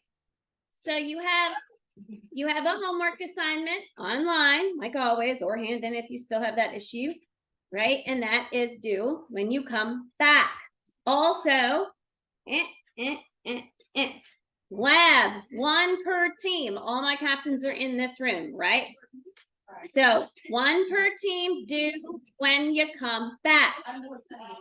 If you're having, listen, if you're having problems getting your data together from last week's lab or whatever, or you have people within your team that had issues, tell me. I know about Bailey's team. All right, Drew, you had a question. It was a Lamborghini her, I guess it's not. Oh, you looked it up?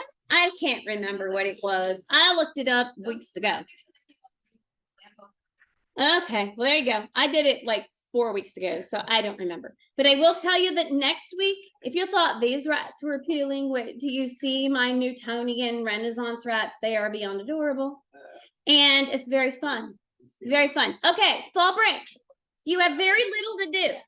If you're a team, if you're a lab team captain, you got a little to do. You guys know homework goes like this, right? It's not long. It doesn't take long.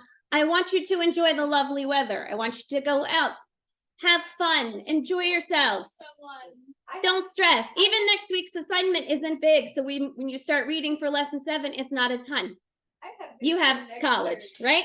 All right, so I hope there's enough Skittles for everybody. I've got new stuff on order, but you know what's there is what's there. So here you are. You can just drop it on the table. Thank you. I can explain to you why it is what it is for now. Alex, my physics Yeah, kid, you can have my points. my mathematician. Um, Yeah, Ridley, where's Ridley? Hands up. No, I'm not. That's you. Yup. Can we do BB Ian Lucas, where'd you go? There you are. Caitlin. James never eats his. Oh, you're on the Hey, who's going to? somebody's gonna lose it. The math stuff. That's gonna be a problem, won't it? I'll send out an Okay. Colin, Jordan, James, Liam. Okay. Jordan's point. I got it from Daniel. They have a little. You coming for your coins, friend? Well, Percy, technically I stole it. Here. Those are yours. Okay. Awesomeness. I like your shirt, by the way. That outside shirt kind of would work for like a Hokie game. Go Hokies, Virginia Tech, that's the right one. Oh. That's my husband's goal. Oh, okay. Here you go. Extra coins, right? I'll take it, put it up there. Yeah. Yeah, got it. First.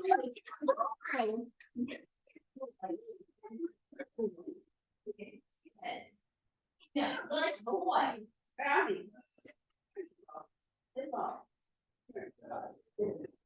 He's a good boy. Where? That's a good word.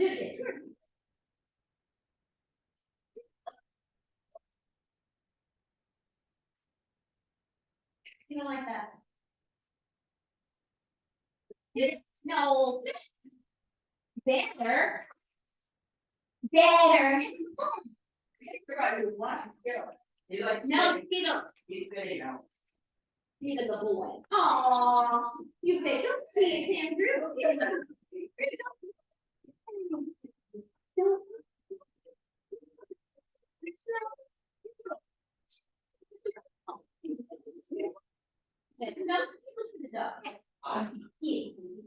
No. One skill. Love, Clementine, QB. He'll be sure to go. My dog's full of blueberries. Blueberries, okay, got it. Alex tries to.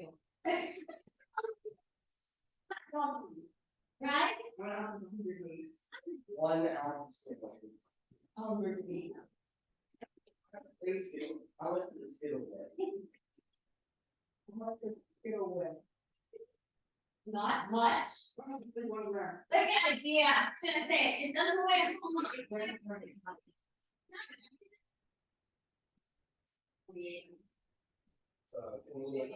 How do we get Skittles in this time? they're all eating treats, so I got some treats. I'm gonna eat treats, it's not you eat treats.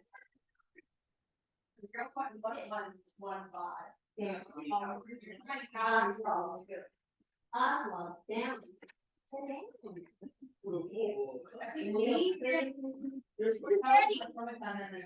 Leave it. Danny, Danny, Yeah. I figured out the lap tree was mine. Yeah, what? The lap tree was mine. Oh, good. Good. It was that, homework three? Yeah. Okay, wait a minute, I need to know what score was on it, because I don't remember. 7-5. Okay, thank you. Let me write that down so I don't forget it. 4.75. Yeah, how many brownie points do we have? Y'all are about there. I found one today. Yeah. I'll have to look, but y'all are right about there. Wait. Does the, Yeah. does the Huracan being a Huracan or not? Yeah. Yeah. No. How many brownie points is this? I think you're there. I'll have to count. Yeah. You're real close if you're not there. So. Wait, oh.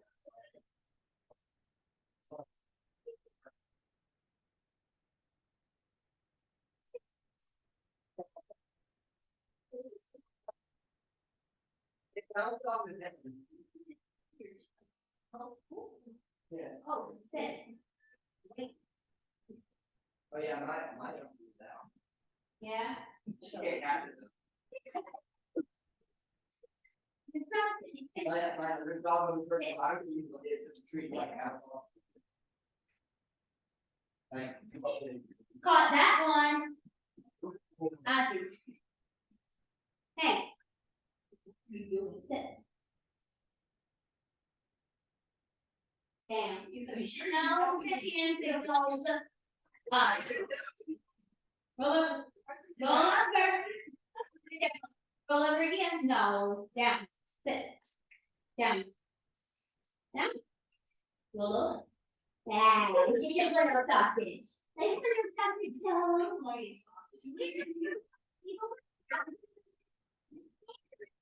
Down. Down.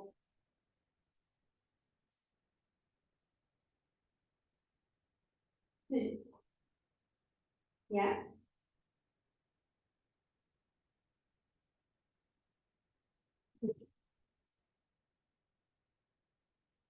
Dog is. Well, he did. Was rotten. Yeah, sit. Sit. Down. Leave it. Leave it. Eat it. And leave it. Leave it. Eat it. Eat it. Leave it. Making it so that you run to the doctor, that's He's like, like. All of my friends, I'm bad to everyone because I'm what is cool with that. Yeah.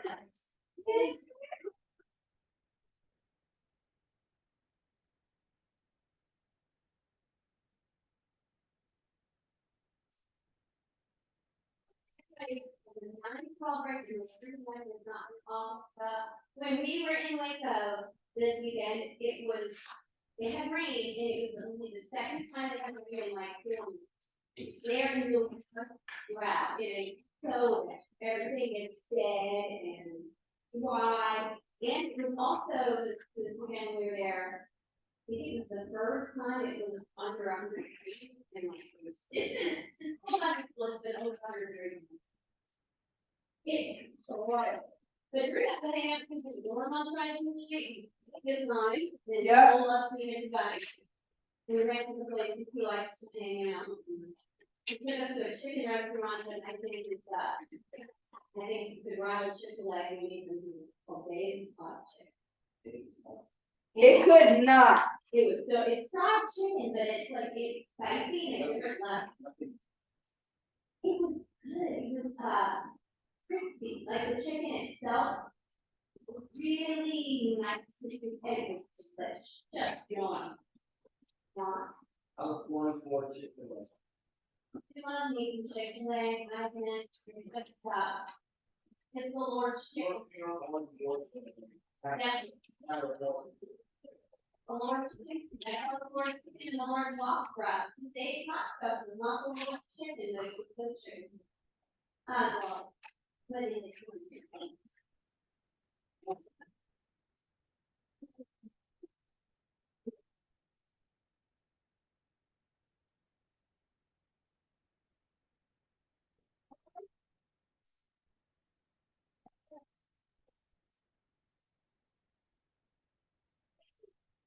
Do it.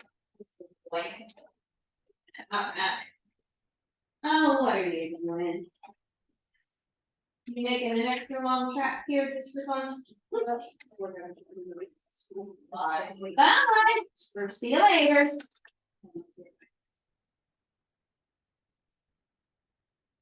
I have more. I have more. Where? Desk room closet, have you been? Five, six. I have blue things. I have blue. It only came with a limited amount, so I got 3D printed ones. And that's what you guys are using actually, the 3D printed ones, which, yeah, as well. And they're a whole lot less. Oh, boy. Look at They do make attachments that allow you to put them in loops. But I didn't get any of those. Have you seen those though? Like it's a track attachment that allows you to put it into like a loop unit. Kind of cool.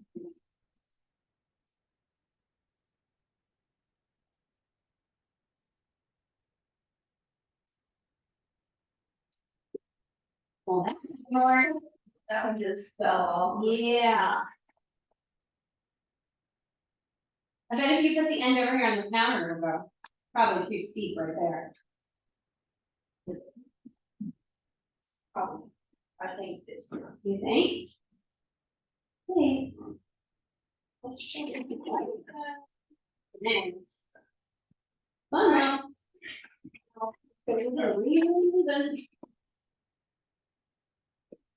Done. Awesome. Awesome.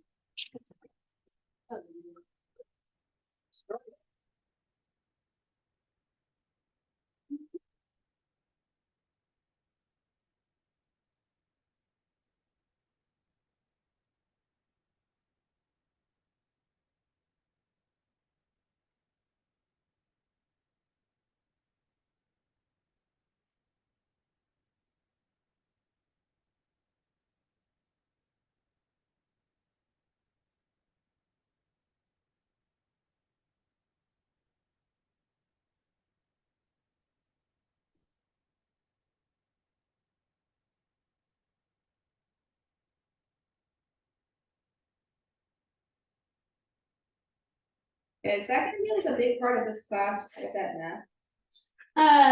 It's definitely part, it's not a huge part, but it's definitely part.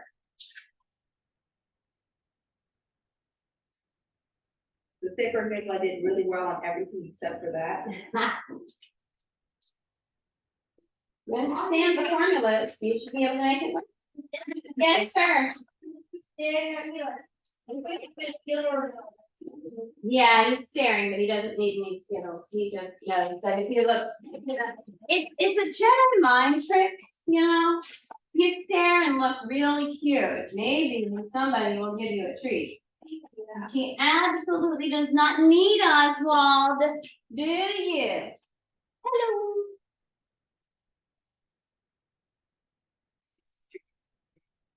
Hello. Total brat. Yes, you are. I didn't think you were doing this.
Yep.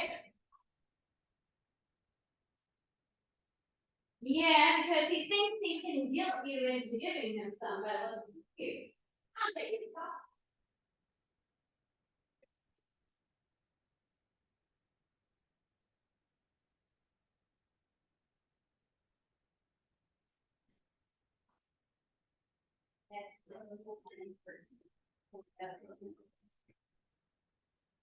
Yeah. He's hoping people left their lunch behind or something. I promise he's fed, but he doesn't act like it, but he's fed. Y'all heading out? Not yet.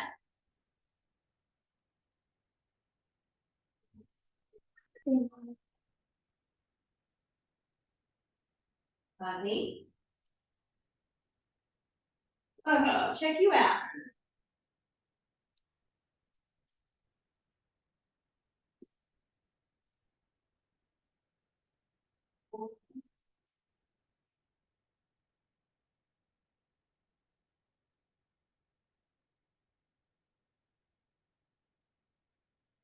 Would love it, no, I don't know.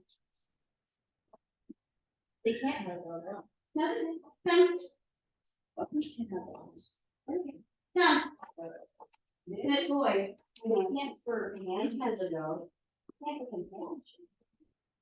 And a dog. And a dog. And has Paddington. That's not good for you. But he, I know you can have them for guard dogs. I think like, I think you can have. you can, they have like Nazis the birds, right? Yeah, birds and dogs. But Campbell's the dogs. It's not as common, but yes, They would intercultural dog. if that's a cultural, then not really. Just different, Okay, it's largely influenced. right? Yeah, Yeah, that's.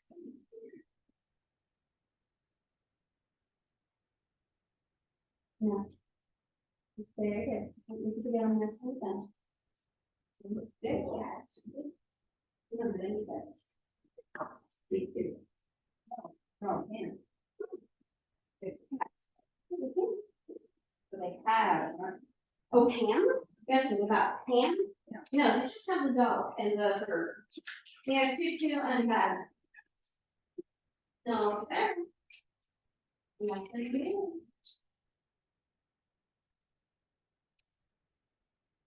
People are probably mad at me that I'm switching out the Skittle for runts for the next go around because the runts are way less expensive. Runts are good. They look like fruit, look like bananas and apples and lemons and. Oh, those little things? Yeah, they're good. They're just not the same, but like I said, Skittles are way pricier, so. Ozzy? Ozzy, come on. What do you do? Ozzy, no. Hey, place. Hey, come here. Place. Place, right here. Come on. Place. Place. Get in there. Wait. He's looking at me like, what is placement? I don't know. He knows. Do what? Excuse me. Place. What?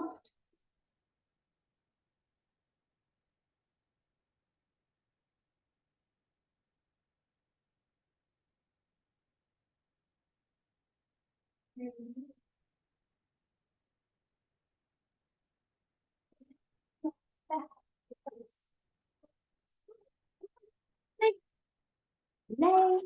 Come on. Place. Place here. Place. Place. Get in. Wait. See y'all later. Oh, thought you said they were here. Oh, okay.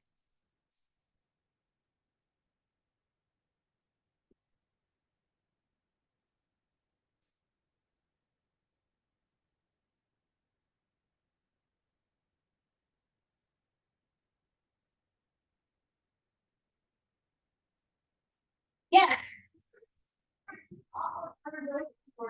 it's the last one. Do we name it the opera? No, no. The opera. No, last You iteration. know what? I think that's actually a really good idea to use it. No. Yeah, I'm gonna use You're supposed to be on my side. I paid you. You failed me once tonight. it. See? Hey. Yes.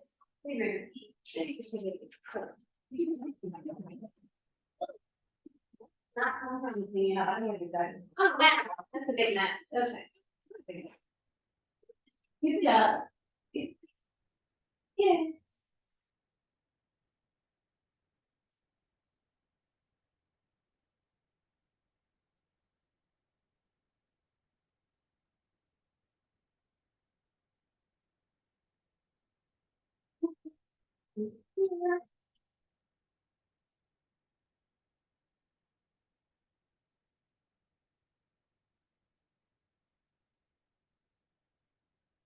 Is that your book here on the camera?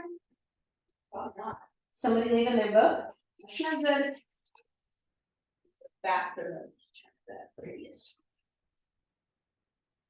More speed?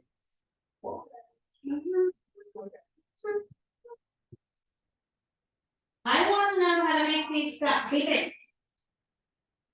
Got like never beeping, making me crazy. That one is, it won't stop, just beep, beep, beep.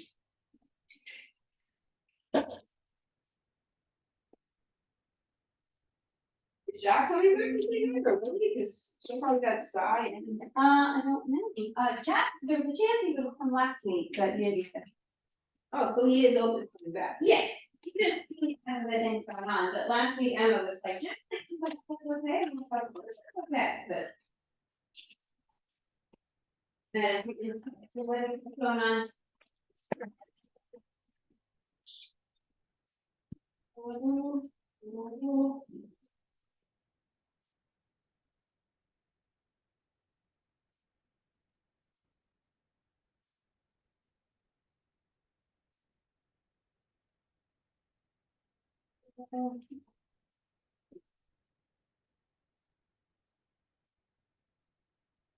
Next week, the field goal. You know. Use it.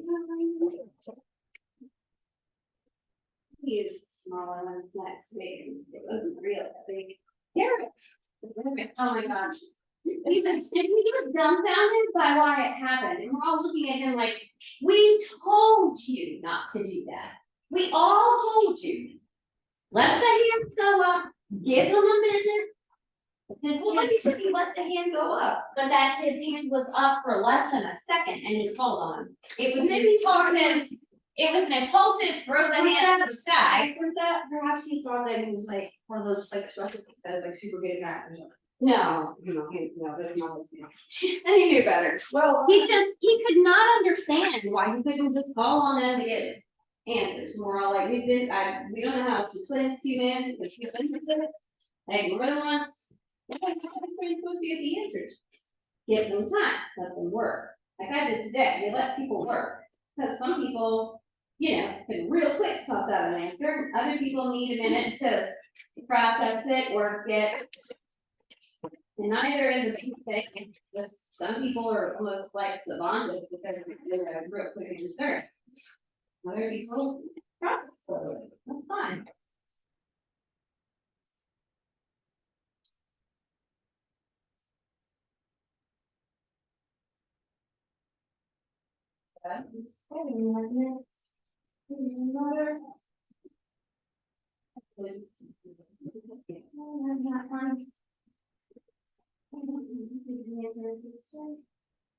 Small field goal, big field goal, and bigger still field goal. I had all the field goals. I'm surprised that I got one of them right, huh? Yeah, you did good, I'm impressed. It's like, oh, see, you did it, you do it. Kind of. And next week we're using these field goals to start. So look, Is more math stuff next week?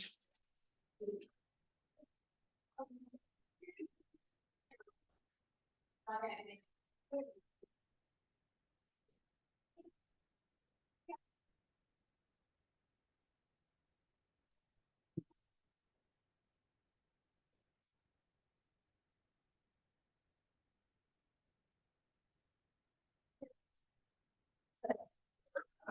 Fabulous, they're so funny, some of them are real entertaining.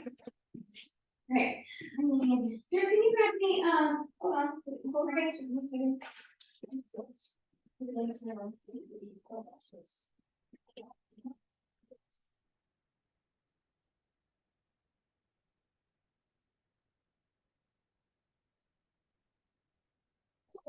Tell me that story.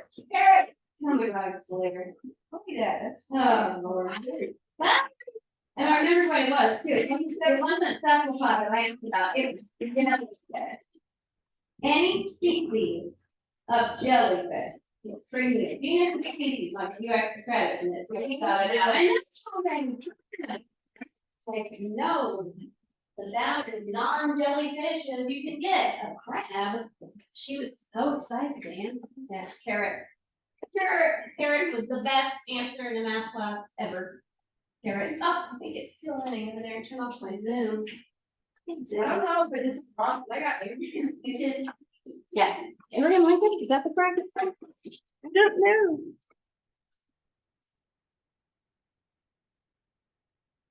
Lots of memes like that though, where it's like, you know, the two smartest kids